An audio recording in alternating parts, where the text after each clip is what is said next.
নারুগোপাল মুখোপাধ্যায়ের হাত ধরে আপনি আগে সিপিএম এর সংগঠন করতেন, সেখান থেকে সে তৃণমূলে যোগ দেন। তারপরে শ্রমিক সংগঠনের বহরমপুর সভাপতির দায়িত্ব পান। নারুগোপাল মুখোপাধ্যায়ের ঘনিষ্ঠ বলে পরিচিত আপনি তৃণমূলের অন্তরে। সেখান থেকে মাত্র 2 বছরও হয়নি যদি আমি ভুল না করি, তার মধ্যে জেলা সভাপতির পদ, এই বিষয়টাকে কিভাবে দেখছেন? বিষয়টা আমি কিভাবে দেখবো? দল মনে করেছে, মুখ্যমন্ত্রী মনে করেছে, অভিষেক ব্যানার্জি মনে করেছে, তাই দিয়েছে। এটা মনে করার তো আমার ভাবনার কিছু নাই। এটা আর কি মনে করেছে যে আমি কাজ করতে পারবো, তাই দায়িত্ব দিয়েছে, এবং দল দায়িত্ব দিয়েছে, সে দায়িত্বটা ভালো করে পালন করবো আর সবাইকে সঙ্গে নিয়ে। এই মুহূর্তে তৃণমূলের শ্রমিক সংগঠনের সদস্য কতই? এবার তো জেলার হিসাবটা তো এখন আমি এক্সাক্ট দিতে পারবো না, দিয়ে বলতে হবে আর কি। ভাগীরথী দুগ্ধ সমবায় সমিতি মানেই কংগ্রেস বা অধীর চৌধুরী সংগঠন নামে জেলায় একসময় পরিচিতি ছিল, সেখানে এখন তৃণমূলে নাম লেখাচ্ছেন ব্যবসায়ীরা। এই দুগ্ধ চাষীদের সমস্যা কোথায়? এটা তো ফোনে এইভাবে বলা সম্ভব নয়। সমস্যা অনেক থাকবেই, যেখানে হচ্ছে খেটে খাওয়া মানুষ থাকবে তাদের সমস্যা থাকবেই। এবং হচ্ছে দুগ্ধ শিল্পটা জেলার একমাত্র বড় শিল্প আর কি, যেখানে 450-এর উপরে আছে, যারা গ্রামে গ্রামে যারা দুধ দেয় আর কি, সমিতি আছে, তারা ভাগীরথী দুধ দিচ্ছে আর কি।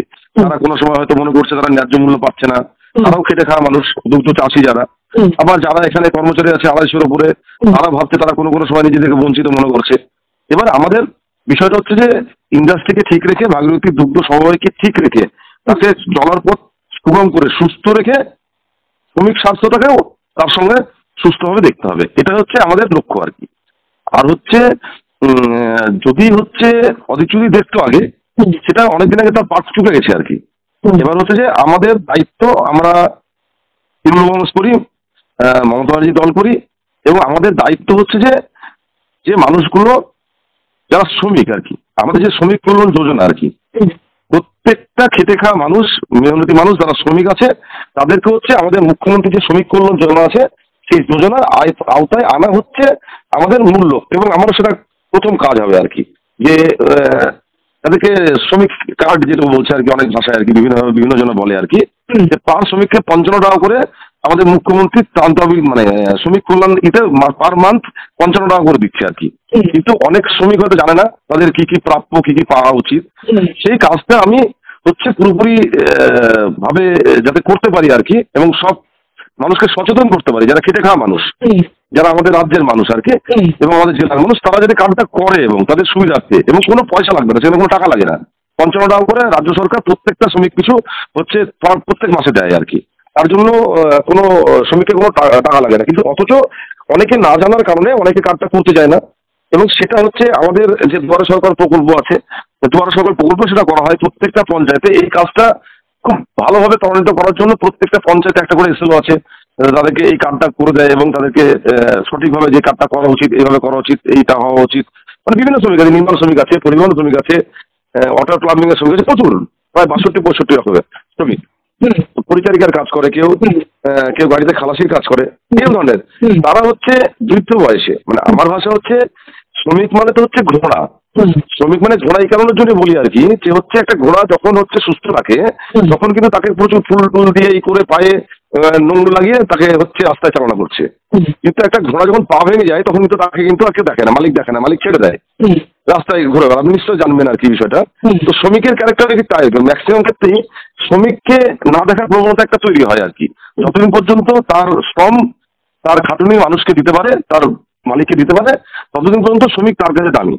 এবং হচ্ছে তার বৃদ্ধ বয়স যখন হয়, সে তো কাজ করতে পারবে না, তখন যে আমাদের যে যোজনা, মুখ্যমন্ত্রীর যে যোজনা, সেই যোজনাগুলো হচ্ছে যাতে ও সঠিকভাবে যদি নথিভুক্ত হয়ে থাকে, তার বার্ধক্যকালে 60 বছর বয়স হলে কেউ 3 লাখ টাকা পাবে, অ্যাক্সিডেন্ট হতে পারে, মেয়ের বিয়ে আছে, মেয়ের অপারেশন হতে পারে, ছেলের অপারেশন হতে পারে, তার নিজের অঙ্গহানি হতে পারে, প্রত্যেকটাই কিন্তু আমাদের রাজ্য সরকারের শ্রমিক কল্যাণ যোজনার দ্বারা কভারেজ করা আছে।